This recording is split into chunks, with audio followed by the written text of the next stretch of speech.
For Agrippina, riding in a gig alongside her toddler, Gaius, and surrounded by a military escort, the reality was undeniable. The Claudians had orchestrated a coup against her grandfather, the late Caesar Augustus. As the countryside passed by, Agrippina's thoughts spiraled back to the calculated moves that had slowly dismantled her family's power over the years. The exile of her mother, Julia, the untimely deaths of her brothers Gaius and Lucius, the banishments of her sister Julilla and her last brother Postumus, all seemed meticulously planned. Through Livia Drusilla, the Claudians had enveloped Caesar Augustus in his final days, effectively cutting off the father of the nation from any dissenting voices. By monopolizing access to Agrippina's grandfather, Livia and Tiberius had secured their dominance over the imperial succession.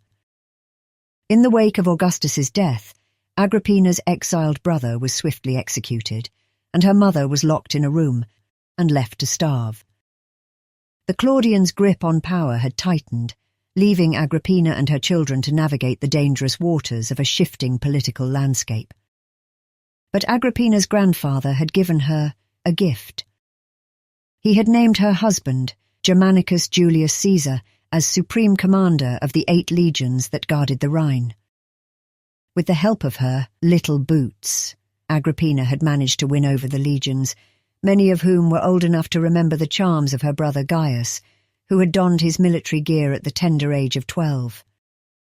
Immediately following the execution of Postumus Agrippa, 4 of her husband's 8 legions rose up in mutiny. While the official grievances centred on length of service and insufficient pay, the simmering discontent among the legions offered an opportunity, one that, if quietly nurtured, could refocus that anger toward those Agrippina saw as her enemies. Germanicus begged wealthy friends, and even sold his own properties, to gather the necessary funds to pay the legions. But, to maintain the illusion that the payout came from Tiberius, Agrippina's husband produced a forged letter for the soldiers. What a waste!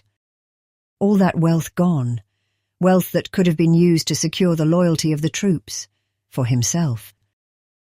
Unfortunately, the deception backfired when a delegation of senators arrived from Rome carrying promises and admonishments from Tiberius Caesar himself, statements that exposed the lies Germanicus had told. Publicly caught in forgery, Agrippina's husband became isolated from his legions and from Tiberius in Rome.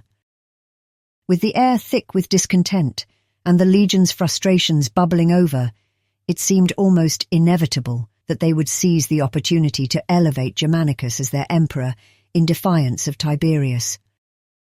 Whether by design or by a chance alignment of interests, Agrippina suddenly found herself in a position where the chaos around her played to her favour. But Germanicus was also aware of this alignment of interests. Refusing to march on Rome at the head of his legions and claim the curule chair by military force, Agrippina's husband reaffirmed his loyalty to the Claudians, and then sent both Agrippina and little Gaius to Gaul. The attack came swiftly. One moment, Agrippina was absorbed in her troubled thoughts, her hands folded across her abdomen as the rhythmic clatter of the horses' hooves on the road echoed soothingly in the air. The next, the air was shattered by the cries of the mutinous soldiers. All of a sudden, a chaotic blur of movement descended on her gig, surrounding her military escort, who easily faltered under the surprise assault. The gig lurched violently to a halt, nearly throwing Agrippina and Gaius from their seats. Heart racing, Agrippina instinctively clutched her son Gaius, doing everything possible to shield him with her body, while simultaneously attempting to protect the unborn child housed within her womb. The soldiers who had been sent for their protection, unprepared for even the possibility of ambush within the Romanized territory of Gaul, were quickly overwhelmed by the mutineers, their disciplined ranks easily crumbling under the sheer ferocity of the attack. Agrippina barely had time to process what was happening before she felt rough hands seize her, dragging her and Gaius from the gig. Gaius screamed in terror, his small arms clamping desperately around Agrippina's neck as the two of them were torn from their only semblance of protection. The world spun around Agrippina as she was roughly forced onto unsteady feet. With no regard for her delicate condition or her frightened son's safety, her captors hauled her forward. Forced along by the gruff push of the mutineers, Agrippina realized she was now at the mercy of men who no longer answered to her husband. Instead, they adhered to the chaos that had taken hold of their hearts, chaos which Agrippina herself had foolishly encouraged. Suddenly, the safety of Germanicus's camp felt like a distant and long-forgotten memory, replaced by the cold, hard reality that her new captors, men who had recently sworn loyalty to her family, now saw Agrippina and Gaius as nothing more than tools to further their rebellion. Before her, the road ahead stretched endlessly, a path of dread. The sight that greeted Germanicus and his legions was one of pure horror. Agrippina and little Caligula, the granddaughter and great-grandson of Caesar Augustus, were barely recognizable. Dragged into camp as trophies, the mutineers still hoped to use them as leverage to overthrow Tiberius Caesar in favor of Germanicus. Dirt-streaked and exhausted, their clothes torn and their faces pale with fear, Agrippina and Caligula were mere ghosts of their former selves. For a moment, silence reigned. The legions, who had once cheered for the sight of Agrippina and her son, now faced the brutal reality of what the mutiny had wrought. The shock of it rippled through the ranks as they witnessed the depths to which some of their brothers had sunk. Then Agrippina fell to her knees. The violent attack, the stress, the pure terror, it had all been too much. Clutching tightly at her stomach, she was rushed to the safety of her private quarters. That night, Agrippina's cries echoed through the camp, giving a haunting voice to the whispers that rippled through the ranks. Agrippina had lost the baby. Terrified and shamed at their role in the death of a descendant of the god Augustus, the agitators of the mutiny dispersed, quickly hiding within the numbers of the rank and file. In that moment, a fire was ignited within those legions still loyal to Germanicus. The sight of Agrippina's suffering and the stark realization of what the mutineers had inflicted upon their beloved commander's family galvanized them. The call for vengeance became a rallying cry. The legions, their anger fused with a new sense of righteous fury, resolved to reclaim their honor and restore order. But Germanicus, having just lost a child due to the mutiny, imposed conditions.